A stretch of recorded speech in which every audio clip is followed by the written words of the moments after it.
নমস্কার, আমি Surajit. Social tips and এডিটের নতুন ভিডিওতে আপনাদেরকে স্বাগত। আজকের ভিডিওতে আমি এমন 5টা টিপস দেবো যেগুলো কেউ বলে না, বলে না বললে ভুল হবে, নিজেকে বাড়িয়ে বলা হবে, বলে কিন্তু খুব কম মানুষই এগুলো কিন্তু প্রকাশ করে থাকে।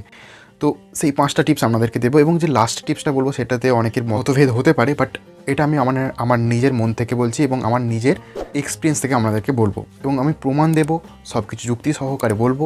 বাকিটা বিচার করার দায়িত্ব আপনার। তো চলুন সেগুলো আমরা দেখে নিই।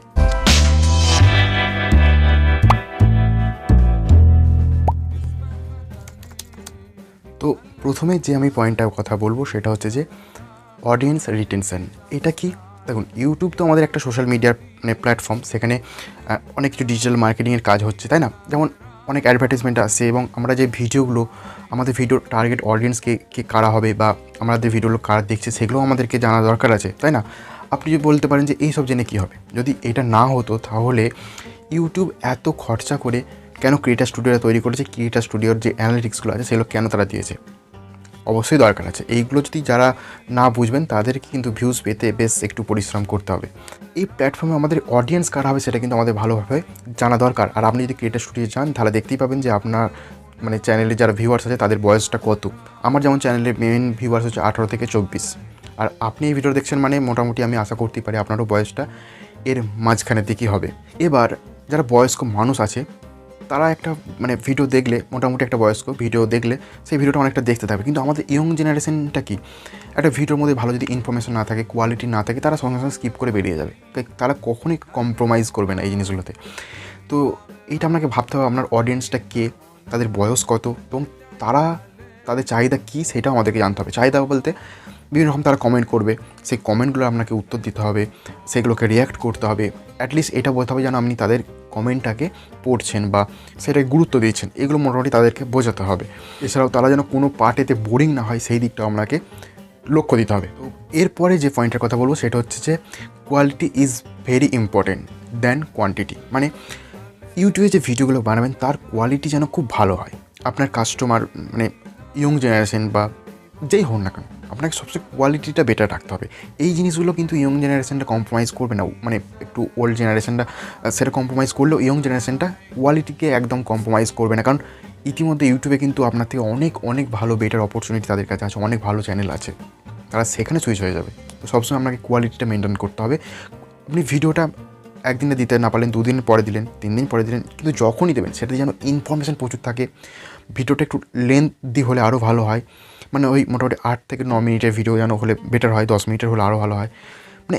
পান থেকে চুন খসলেই যেন আপনি ভিডিও তৈরি করে দেবেন না যেটার লেন্থ 2 মিনিট 3 মিনিট এবং যেটাতে কোনো ইনফরমেশন নাই, শুধু একটা খবর বলে দিচ্ছেন, এই রকমটা যেন হয়। এগুলো নিউজ চ্যানেলের জন্য ঠিক আছে, বাট টেক চ্যানেলের জন্য এগুলো মানায় না, কারণ টেক চ্যানেলে কি একটা শিক্ষা দেয় মানুষকে, তাই না? মানুষকে বোঝায়। তো এখানে একটু ভিডিওটা লেন্দি হলেই বেটার হয়। এবার আপনি বলবেন যে হ্যাঁ, তাহলে তো আমার ওয়াচ টাইম কমে যাবে। না, ইনফরমেশন যদি ভালো থাকে মানুষ সেটা দেখবে। এবং আমি আপনাকে স্ক্রিনে দুটো জিনিস শো করাচ্ছি, একটা 3 মিনিট বা একটা অল্প লেন্দি ভিডিও আর একটা লং ভিডিও। আপনি ভালোভাবে কম্পেয়ার করে দেখুন তার ওয়াচ টাইমের যে গ্যাপটা সেটা কতটা, আপনারা ভালোভাবে বুঝতে পেরে যাবেন। এবং আপনি আপনার নিজের ভিডিওতে পরীক্ষা করে দেখতে পারেন। লং গেস্ট ভিডিওতে কিন্তু ওয়াচ টাইমের গ্যাপটা সবসময় কম থাকে, এটা আপনারা ভালোভাবে খেয়াল করে দেখবেন। তাই আবারও বলছি, কোয়ালিটিটা সবসময় একদম 100-র মধ্যে 100 রাখার চেষ্টা করবেন। যতটাই হোক না কেন রাখার চেষ্টা 100-র মধ্যে 100টা করবেন, এবং সেটা যাই হোক না কেন মানুষ শিখতে শিখতে আরও ভালোভাবে আরও ভালোভাবে শিখবে, আরও নিজেকে ইমপ্রুভ করবে। বাট ঠিক আছে, কিন্তু সবসময় কোয়ালিটির উপর বেশি জোর দিন কোয়ান্টিটির থেকে। এরপর যে পয়েন্টের কথা বলবো সেটা হচ্ছে যে একটা নিচের উপর ভিডিও বানাতে হবে। নিচ জিনিসটা কি, একটা যে ক্যাটাগরি থাকে ইউটিউবে ভিডিও বানানোর, তারই একটা সাব ক্যাটাগরি, যেটাতে একটা পার্টিকুলার কোনো ক্যাটাগরির উপরে ভিডিও বানাতে হবে, তাই না? এটাকে বলা হচ্ছে নিচ। যেমন নির্দিষ্ট একটা ক্যাটাগরির উপর, যেমন tech channel, tech and science channel, সবাই যারা ইউটিউব নিয়ে ভিডিও বানায় তাদেরও tech and science and tech channel.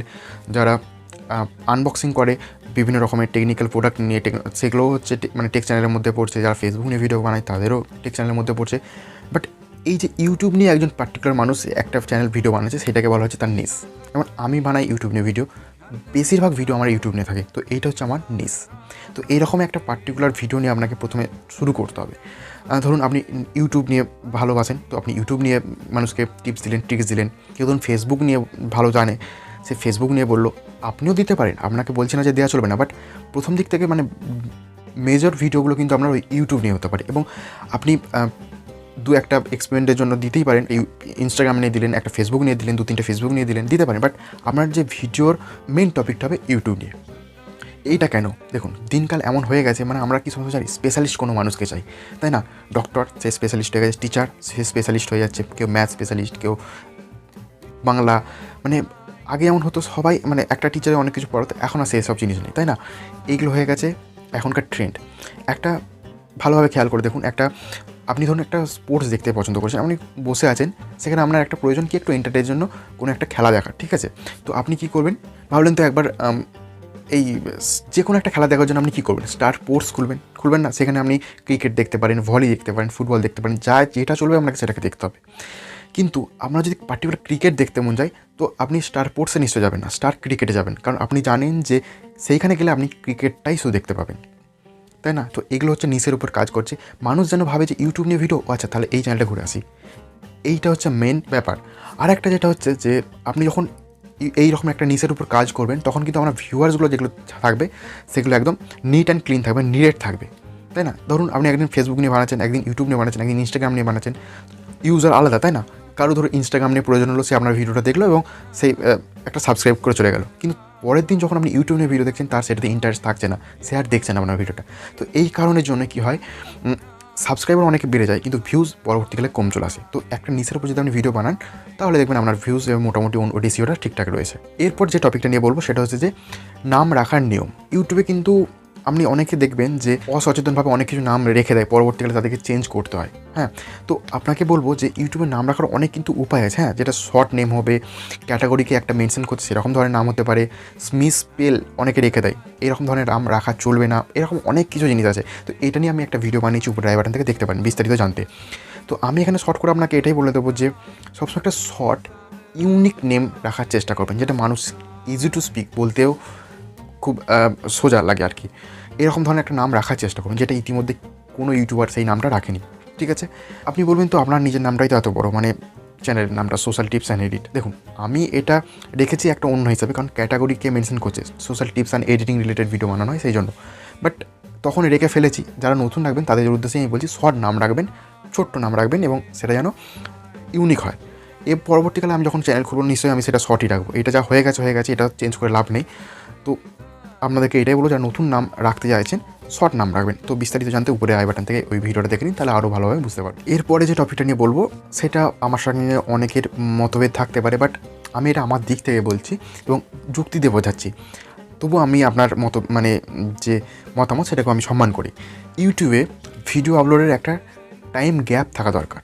অনেকে বলেন যে প্রত্যেক দিন ভিডিও দিতে হবে, বলেন তাদেরকে আমি কোনো দিন মানে কোনো রকম খারাপ বলছি না বা বলছি না, আমি আমার নিজের থেকে বলছি। এইটা থেকে আমার মনে হয় যে 2 দিন অন্তর অন্তর ছাড়া ভিডিও দেওয়াটা বেটার হবে, বা সপ্তাহে 3টে ভিডিও দিলেন, এরকম করতে পারেন। কেন বলছি, দেখুন এটা একটা সাইকোলজিক্যাল ব্যাপার, ঠিক আছে?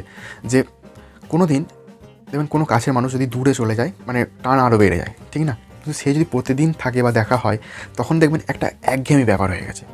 আবার অন্যদিকে দেখুন, কোনো আত্মীয় যদি অনেক দিন বাদ বাড়িতে আসে, তার কিন্তু একটা খাতির যত্নের আলাদা ব্যাপার থাকে। সে যদি প্রত্যেকদিন আসে, তাহলে অতটা আর কিন্তু সেরকম খাতির সে পায় না। এটা কিন্তু হয়, এটাই বাস্তব, এবং এটা একটা সাইকোলজিক্যাল ব্যাপার আছে এখানে। তো ঠিক তেমনই আমি যে প্রত্যেকদিন ভিডিও আপলোড করি, আপনি বেশ কয়েকদিন দেখবেন, তারপর বলে ধর সে এইরকমই ভিডিও বানাচ্ছে, সে একই মানুষ, একই ইয়ে, আপনি ভিডিওটা স্কিপ করে যাবেন, আপনি অন্য চ্যানেলে সুইচ হয়ে যাবেন। সো সবসময় একটা টাইম গ্যাপ রাখা দরকার, 2 দিন অন্তর অন্তর। তাহলে তো যে ওয়েব সিরিজগুলো বেরোচ্ছে সেগুলো তো প্রত্যেক দিন চালিয়ে দিতে পারতো তারা, তাই না? কারণ এটা তো ধারাবাহিক নয়, এটা আলাদা আলাদা টপিক নিয়ে আমাকে ভিডিও বানাতে হচ্ছে, তাই না? ধারাবাহিক হলে ঠিক আছে, আজকে একটা হলো, কাল একটা হলো, পরশু হলো, এরকম ঠিক আছে, কিন্তু এটা তো কোনো ধারাবাহিক নয়। তো একটা নির্দিষ্ট গ্যাপ রাখা প্রয়োজন। এবার আপনি বলতে পারেন যে কতটা গ্যাপ। দেখুন, এটা খুব লেন্দি গ্যাপ নাও যেন হয়ে যায়, মানে 1 মাস অন্তর অন্তর দিলেন এরকমটা নয়, মানে টেক চ্যানেলের ক্ষেত্রে বলছি বিশেষ করে। হতে পারে সপ্তাহে 2টো দিলেন, 3টে দিলেন। প্রথম দিকে কী করুন, সপ্তাহে 3টে দেবেন, তারপরে যখন একটু বেশ ভিউজ বেড়ে যাবে, তখন একটু চ্যানেলটা আপনার মানুষের কাছে পৌঁছে যায়, এরকম একটা বেশ আপনি ফেমাস হয়ে গেছেন, তখন সপ্তাহে 2টো করে দেবেন, তারপর সপ্তাহে 1টা করে। কেন? এই যে আমাদের টেক চ্যানেল, মানে এই ইউটিউব টিপস নিয়ে যাদের মানে ভিডিও তৈরি করেন, তাদের টপিক কত হবে? বড় জোর 150 টপিক হবে বা 200টা টপিক হবে। যদি আপনি সব কিছু এক কাছে করেন, তাহলে 150 কি 200টা টপিক হবে, তাই না? তো 365 দিনের মধ্যে যদি আমি 200টা টপিক আপলোড করে দিলাম, বাকি তো অনেক দিন বেঁচে গেল, তাই না? তো এই টাইমে আমি কী করবো? সে আমাকে এই টপিকগুলো আমাকে বারবার ধরে দিতে হবে। 2020 এলে 2020-তে কীভাবে ভিউজ বাড়াবেন, 2021-এ কীভাবে ভিউজ বাড়াবেন, 2022-এ। তো মানুষ বলবে এই তো প্রত্যেকবারই দেখছি, এবং ইনফরমেশনও সেরকম তারতম্য নেই, ইনফরমেশনও সব একই। তো মানুষ কী হবে, একঘেয়েমি হয়ে যাবে। পান থেকে চুন খসলি ভিডিও বানিয়ে দিলেন, তো মানুষ বলবে এতে তো ইনফরমেশনই নাই, ভিডিও কি ক্লিক করবো। প্রথম কয়েকদিন দেখবে, তারপরে তারা এটা স্কিপ করে যাবে, তাই না? তো এই যে আমি গ্যাপটা দিতে বলছি, এই গ্যাপে আপনি তো বসে থাকবেন। আপনার কী করতে হবে, ভিডিওটার কোয়ালিটি বাড়াতে হবে, ভিডিওতে আরও ইনফরমেশন দিতে হবে, একটু লেন্থ করতে হবে, ভিডিওটাকে একদম বেশ ভালোভাবে এডিট করে মানে সাজাতে হবে আপনাকে। এইটা আপনি ওই গ্যাপিং টাইমে করবেন। তাতে আপনার মানে ভিডিও যদি আমি সপ্তাহে 3টা দেন তাও ঠিক আছে, সপ্তাহে 2টো দিলেন তাও ঠিক আছে, কিন্তু যখন দেবেন ভিডিও, সেটাতে যেন কোনো রকম ইনফরমেশন গ্যাপ না থাকে, কোয়ালিটি খারাপ না হয়। আমি এইটা মেন বোঝাতে চেয়েছি আপনাদেরকে। এরপরে আমার সঙ্গে অনেকে মতভেদ হতে পারে, বাট সেইগুলোকে আমি সম্মান জানাই, যেমনটা বললাম। দেখা হচ্ছে পরবর্তী ভিডিওতে। ততক্ষণ আপনি নিজেকে সুরক্ষিত রাখুন, ভালো থাকুন, গুড বাই।